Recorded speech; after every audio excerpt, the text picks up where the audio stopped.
Over the years, I've noticed not only do most people pray the wrong way, but they pray for the wrong things. Most people pray for anyone in need and for everyone who's hurting. But isn't that what the Lord wants us to do? The answer is no, not really. But how could that be? I'm going to tell you right now.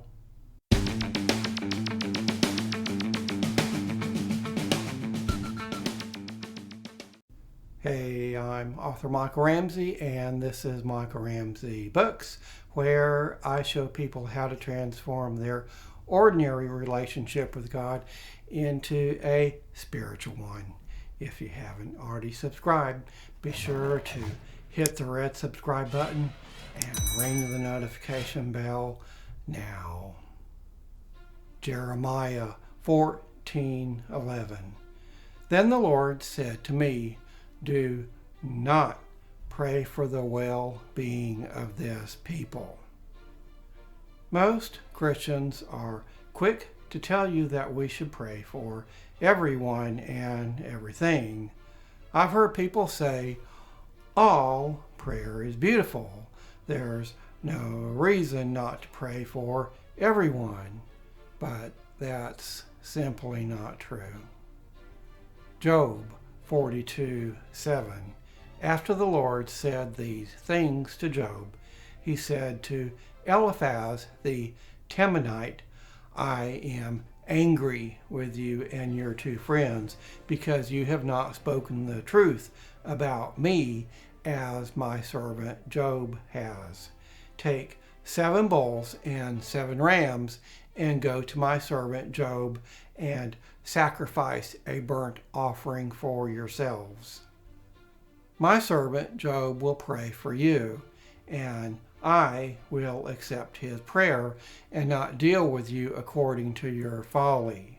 You have not spoken the truth about me as my servant Job has.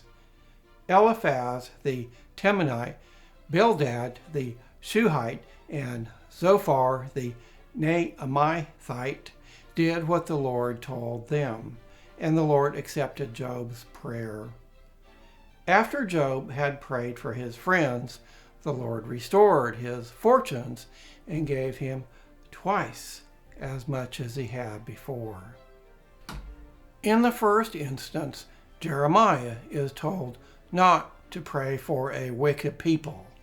In the second instance, Job is instructed to pray for his friends. And interestingly, Job is richly rewarded afterwards. But not because he prayed for them, but because it was the conclusion of his desert experience. So then, who should you pray for? The answer is simple, but the implementation is a bit more complex. In both instances, it was the Lord who told his servant who to pray for and who not to pray for. But how do you know what the Lord is telling you? For most people, unfortunately, prayer is a one-way street, but it shouldn't be that way. The reason it becomes a one-way exercise in futility is because most people, including most Christians, fail to listen for God's leading. Effective prayer must be Spirit-led. This is how to know whom the Lord is leading you to pray for and whom he doesn't want you to pray for. The Lord sees all and he knows all.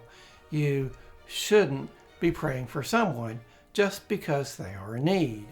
I know people who fervently pray for, unbeknownst to them, spouse and child abusers.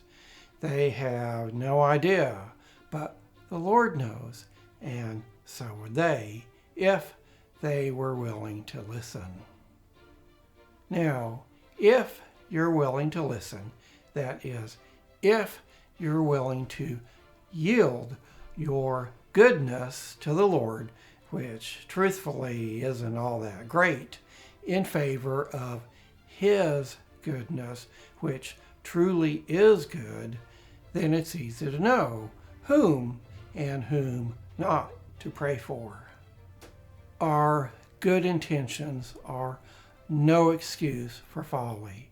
It's not only a mistake, it's sinful to pray for the wicked. Instead, listen to the Lord's leading.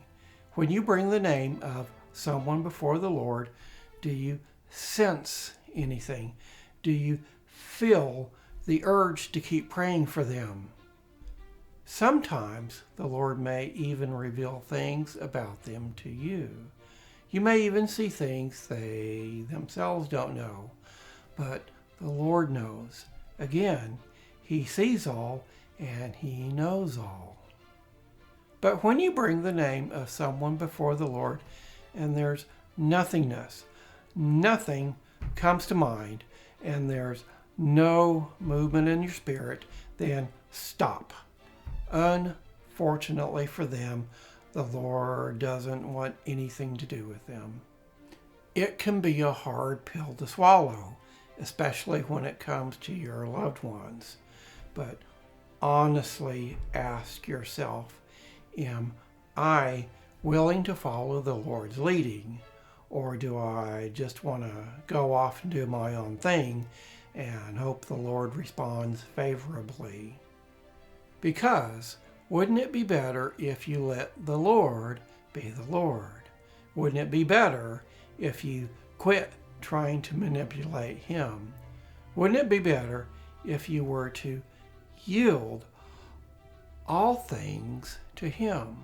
Because when you do, you may even find blessings like Job. The Spiritual Christian, Volume 1, The Desert, which will hopefully be out soon. By studying Israel, which I call God's magnifying glass, it's easy to see God's plan for our lives. The Exchanged, a Christian-based thriller filled with mystery, suspense, intrigue, and an ending you'll never guess. Hopefully it'll be out soon as well. Next time, next step. Again, if you haven't already subscribed, be sure and do so now. That way you don't miss a single video. Can't wait until next time. Like me on Facebook and visit me at michaelramseybooks.com.